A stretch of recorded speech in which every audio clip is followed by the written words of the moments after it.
Well, so far in this course we've been talking about procedures. And then just to remind you of this framework that we introduced for talking about languages, we talked about the primitive things that are built into the system. We mentioned some means of combination, by which you take the primitive things and you make more complicated things. And then we talked about the means of abstraction, how you can take those complicated things and name them so you can use them as simple building blocks. And then last time you saw we went even beyond that. We saw that by using higher order procedures, you can actually express general methods for computing things, like the method of doing something by fixed points, or Newton's method. And so the incredible expressive power you can get just by combining these means of abstraction. And the crucial idea in all of this is the one that we build a layered system. So for instance, if we're writing the square root procedure, somewhere the square root procedure uses a procedure called good enough.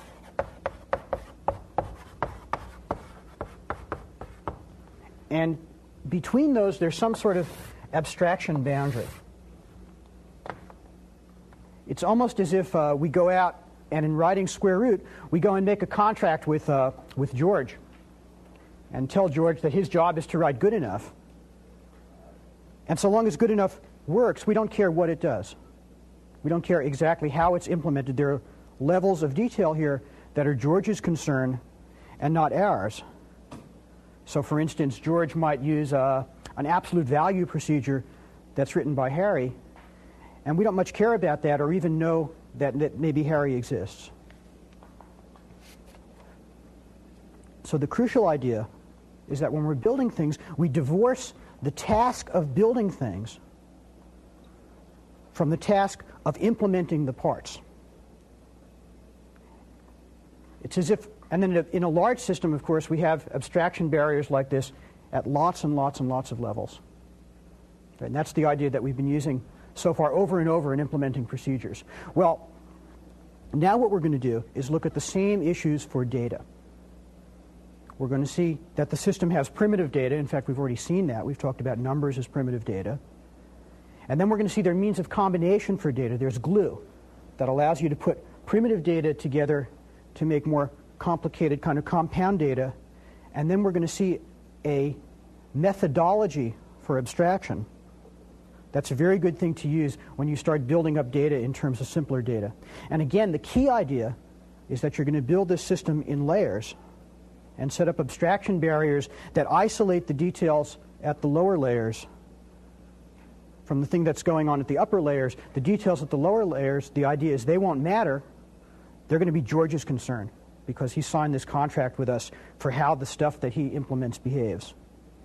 And how he implements the thing is his problem. All right, well, let's look at an example. And the example I'm going to talk about is a system that does arithmetic on rational numbers. And what I have in mind is that we should have something in the computer that allows us to ask it like, what's the sum of a half and a fourth? And somehow the system should say,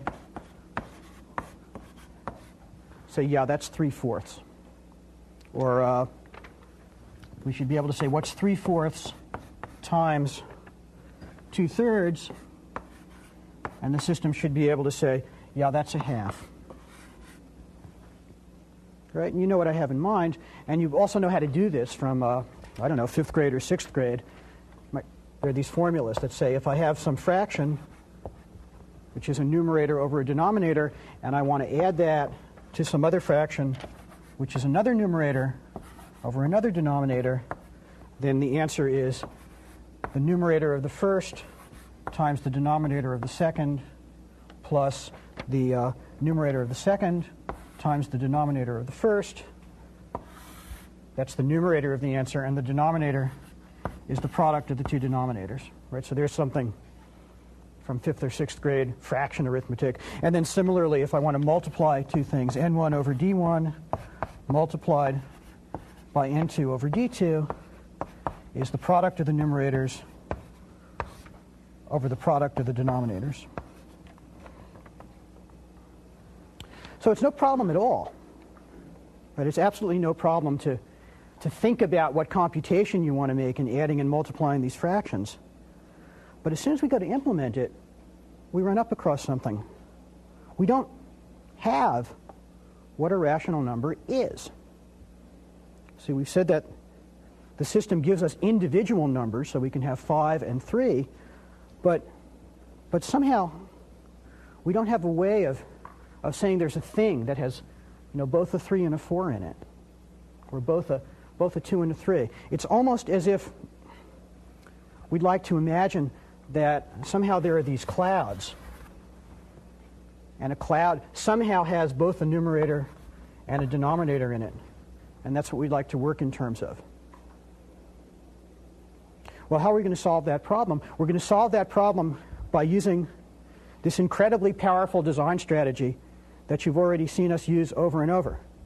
And that's the strategy of wishful thinking.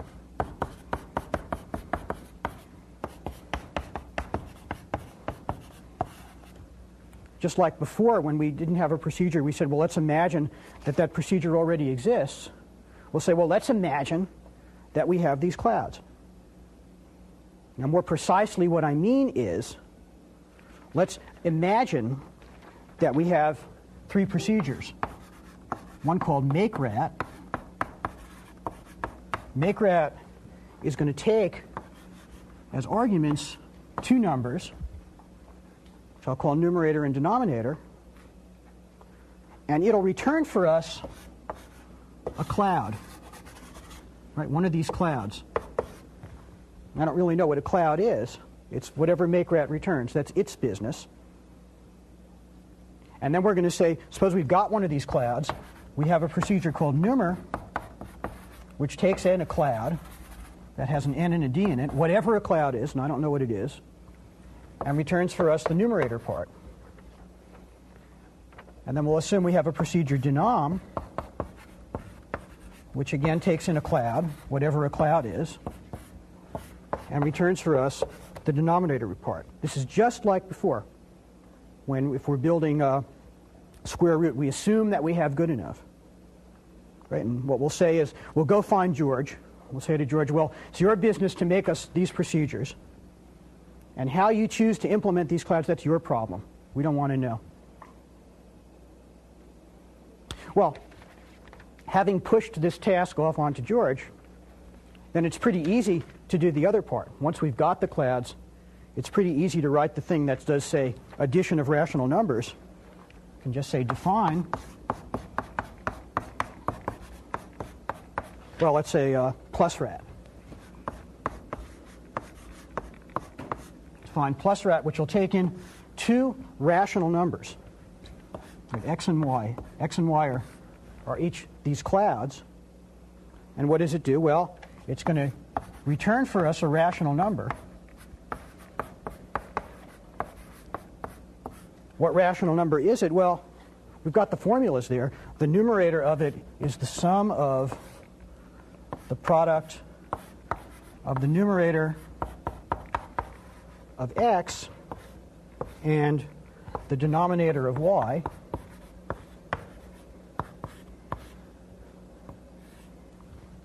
It's one thing in the sum, and the other thing in the numerator is the product of the numerator of y and the denominator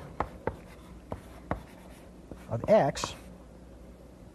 It's the star close the plus. Right, that's the first argument to makeRat, which is the numerator of the thing I'm constructing. And then the rest of the thing goes into makeRat is the denominator of the answer, which is the product of the denominator of x and the denominator of y. makeRat. Okay? So there's the analog of doing rational number addition, and it's no problem at all, assuming that we have these clouds. And of course we can do multiplication in the same way. Right, define how to get the product of 2 rational numbers. Call it star rat. Takes in 2 of these clouds, x and y. it returns a rational number, make rat, whose numerator is the product of the numerators, numerator of x times the numerator of y, and the denominator of the thing it's going to return is the product of the denominators.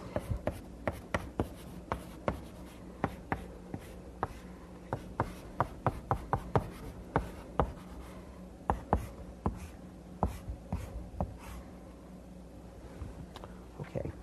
Well, except that I haven't told you what these clouds are, that's all there is to it. See, what did I do? I assumed by wishful thinking that I had a new kind of data object. And in particular, I assumed I had ways of creating these data objects. MakeRat creates one of these things. This is called a constructor.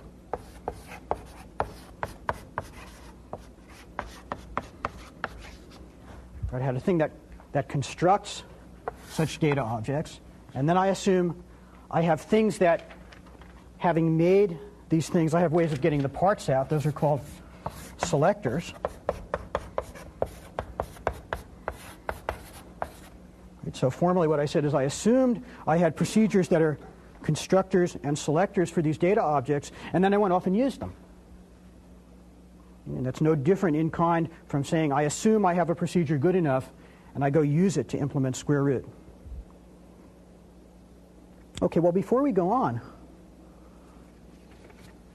let's ask the question of why we want to do this in the first place. See, why do we want a procedure like plusRat that takes in two rational numbers and returns a rational number? See, another way to think about this is, well, here's this formula. And if I was going to implement, something that adds rational numbers, one other way to think about it is, well, there's this thing, and I type in four numbers, an N1 and a D1 and an N2 and a D2, and it sets some registers in the machine to this numerator and this denominator. So I might say, well, why don't I just add rational numbers by I type in four numbers, numerators and denominators, and get out two numbers, which is a numerator and a denominator. Right? Why are we worrying about building things like this anyway? Well, the answer is, suppose you want to think about expressing something like this. Suppose I'd like to express the idea of taking two rational numbers, x plus y, say, and multiplying that by the sum of two other rational numbers. Well, the way I do it, having things like plusRat and starRat, is I'd say, oh yeah, what that is just the product, that's starRat, of the sum of x and y and the sum of s and t. So except for syntax, I get an expression that looks like the way I want to think about it mathematically. I want to say there are two numbers. There's a thing which is the sum of them, and there's a thing which is the sum of these two. That's this and this, and then I multiply them. So I get an expression that matches this expression. If I did the other thing, if I said, well, the way I want to think about this is I type into my machine four numbers, which are the numerators and denominators of x and y, and then four more numbers, which are the numerators and denominators of x, s, and t. And then what I'd be sitting with is, well, what would I do? I'd add these, and somehow I'd have to have two temporary variables, which are the numerators and denominators of this sum. And I'd go off and store them someplace.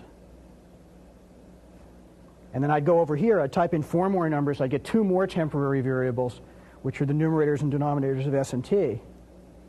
And then finally, I'd put those together by multiplying them.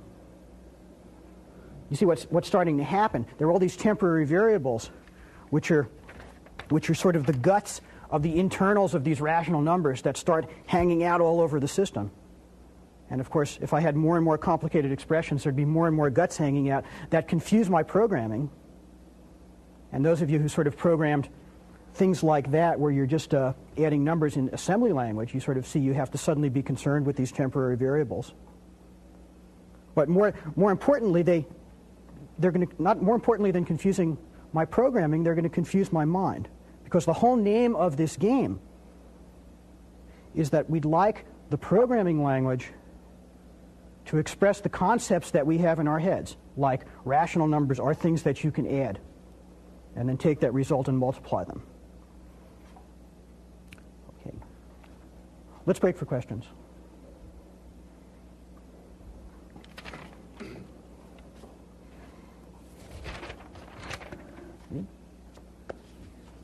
Yeah. I don't quite see the need. Where we had make-rat with the numerator and denominator, we had to have the numerator and denominator to pass as parameters to create the cloud. That's right. And then we extracted to get back what we had to have originally. That's right. Right. So the question is, I sort of have the numerator and denominator. Why am I worrying about having the cloud, given that I have to get the pieces out? That's sort of what I tried to say at the end, but let me try and say it again, because that's really the crucial question. The point is, I want to carry this numerator and denominator around together all the time.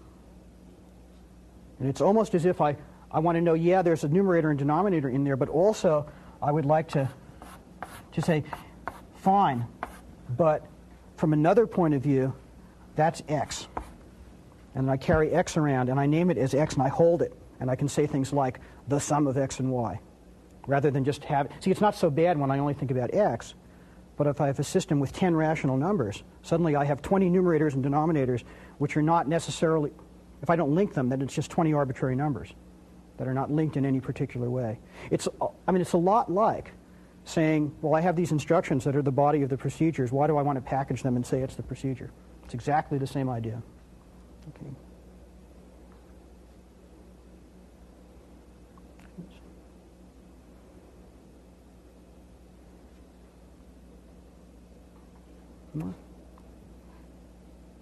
Okay. Let's break. Let's just stretch and get somebody to...